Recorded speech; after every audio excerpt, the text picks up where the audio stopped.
កងទ័ពសហរដ្ឋអាមេរិកនឹងចាក់ចេញពីអ៊ីរ៉ង់ក្នុងរយៈពេលពី2ទៅ3សប្តាហ៍ដើម្បីបញ្ចប់សង្គ្រាម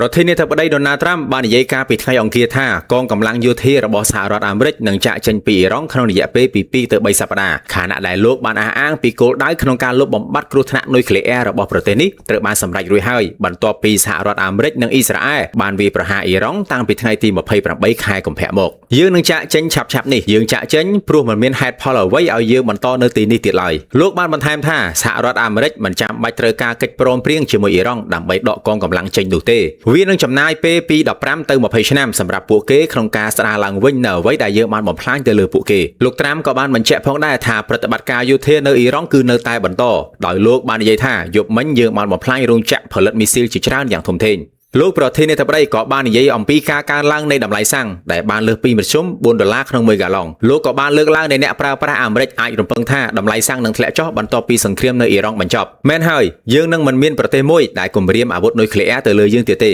ហើយមនុស្សក៏មានអារម្មណ៍សុវត្ថិភាពជាងមុនផងដែរនេះជាអ្វីដែលលោកត្រាំបានឆ្លើយតបលោកក៏បានបន្ថែមថាការរក្សាឲ្យ Strait of Hormuz បើកដំណើរការធម្មតាគួរតែជាការទទួលខុសត្រូវរបស់ប្រទេសដែលពឹងផ្អែកលើវាមិនមែនជាការងាររបស់យើងទេវាគួរតែជារបស់បារាំងឬប្រទេសណាដែលប្រើប្រាស់ច្រកសមុទ្រនេះលោកត្រាំនឹងថ្លែងសន្ទរកថាជូនជាតិអំពីអ៊ីរ៉ង់នៅម៉ោង21ម៉ោងអាមេរិកស្មើនឹងម៉ោង8ព្រឹកនៅអាស៊ីថ្ងៃប្រហោះនេះខណៈអ្នកនាំពាក្យសេតវិមាន Caroline Leavitt បានប្រកាសនៅលើបណ្ដាញសង្គមលោកអ៊ីប្រាហ៊ីមអាស៊ីស៊ីប្រធានគណៈកម្មការសន្តិសុខជាតិនិងគោលនយោបាយបរទេសនៃសភាអ៊ីរ៉ង់បាននិយាយថាច្រកសមុទ្រ Hormuz នឹងត្រូវបើកឡើងវិញសម្រាប់តែអ្នកដែលគោរពច្បាប់ថ្មីរបស់អ៊ីរ៉ង់ប៉ុណ្ណោះលោកបាននិយាយថាត្រាំបានសម្រេចក្តីសុបិនរបស់គាត់អំពីការផ្លាស់ប្ដូររបបប៉ុន្តែក្នុងវិស័យគ្រប់គ្រងសមុទ្រក្នុងតំបន់វិញអ៊ីរ៉ង់ក៏ធ្លាប់បានលើកឡើងអំពីគំនិតក្នុងការទាមទារថ្លៃលើនាវាដែលឆ្លងកាត់ច្រកសមុទ្រ Hormuz ផងដែរបើទោះបីជាយ៉ាងណាប្រសិនបើការបិទច្រក Hormuz បន្តយូរឬអ៊ីរ៉ង់ដាក់ថ្លៃលើនាវានោះតម្លៃប្រេងអាចនៅតែខ្ពស់ក្នុងរយៈពេលខ្លី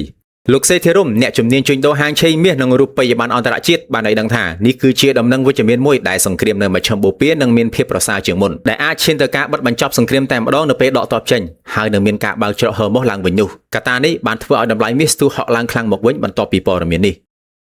បើគណនីទិញលក់ហាងឆេងមាសឥឡូវនេះលោកអ្នកនឹងទទួលបានការបន្តបណ្ដាលនិងការប្រឹក្សាពីអ្នកជំនាញព្រមទាំងក្លាយជាសមាជិកនៅក្នុង Channel VIP ដែលគិតថ្លៃ